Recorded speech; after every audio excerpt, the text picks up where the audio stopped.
Hi everyone, I have this week's current events presentation. Given the lecture material that we've had this week on product selection criteria and really working towards producing that exceptional product that we want to continue to focus on and develop, I want to make sure that the article chosen aligned with some of that.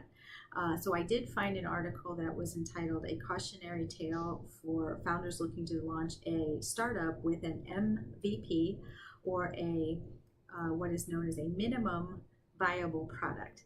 The author is Rand Fishkin, who is the founder of SparkToro and some other startups. And it's really sort of him taking us through a lesson learned that he had with one of his other startup ventures that he did, and the impact of using minimum viable products, which we will call MVPs going forward here in the discussion.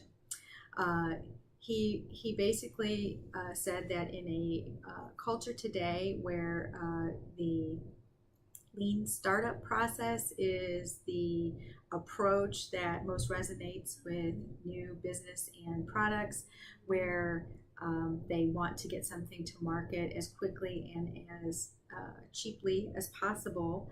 While it may be good to overcome that process, might be good to overcome barriers that might otherwise keep new business from forming and new products from getting out into the marketplace, it really, as he said, allows for a lot of crap and non-useful items to be put out there. So his story was that in 2015 they were working on a product called Spam Score, which was to be used by Google users to help identify websites that were on the Google platform that could be considered spam.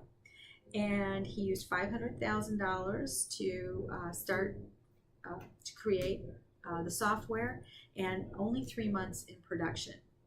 He and the team were not real happy with where they had come to with its development, but felt it necessary to get it out into the market place. So they launched it, and it fell flat. It failed.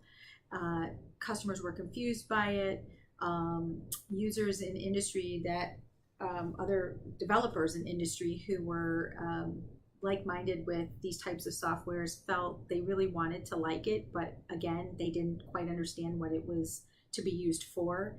And then those who sort of work within that space were commenting publicly, and the negative criticism that came in really was damaging to the brand they were trying to create.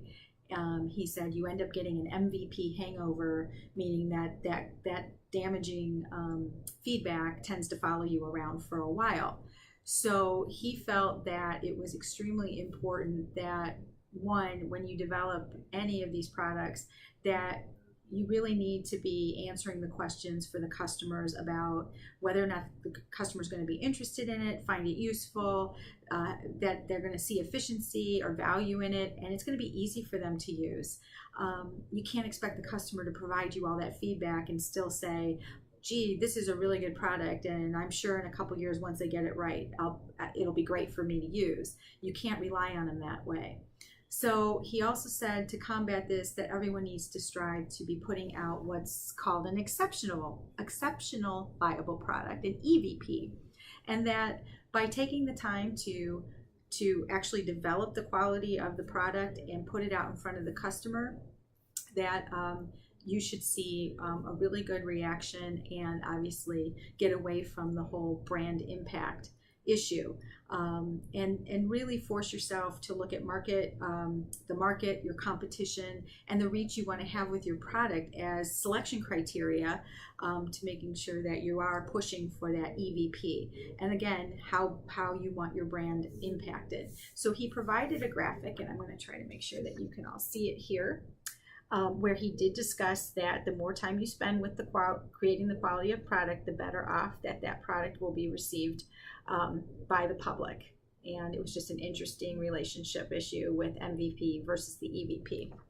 So I think what's interesting in the discussion is he was really focused on, hey, if you aren't worried about your brand and it's too small, then MVPs might be fine to push out there. But if you really are trying to build a good business and maybe you still have an MVP that you're working on, definitely pilot it. Make sure the customers you're launching it to in the pilot version know that, so that they know they're part of the feedback chain and that they're helping you to develop the product. But be very careful with these pushing these MVPs out. So my question for the class this week is really a reverse question. Do you think that if you have a strong brand identification, that there are times where maybe you can get away with pushing out an MVP? You sort of rely on your brand to kind of cover up any lack of quality or usefulness that the product you're pushing may have. For example, Apple, they make updates to their iPhone and they don't seem to, the new things that they seem to offer aren't seeming to be that great anymore, so they just push out a new version. But because it's Apple, we all get in line to purchase the new phone. So again, what do you think about this? I'm really curious to hear what you have to say, if you think that like strong brands are relying on their brand to get them through that issue. Look forward to the dialogue this week. Thanks, everyone.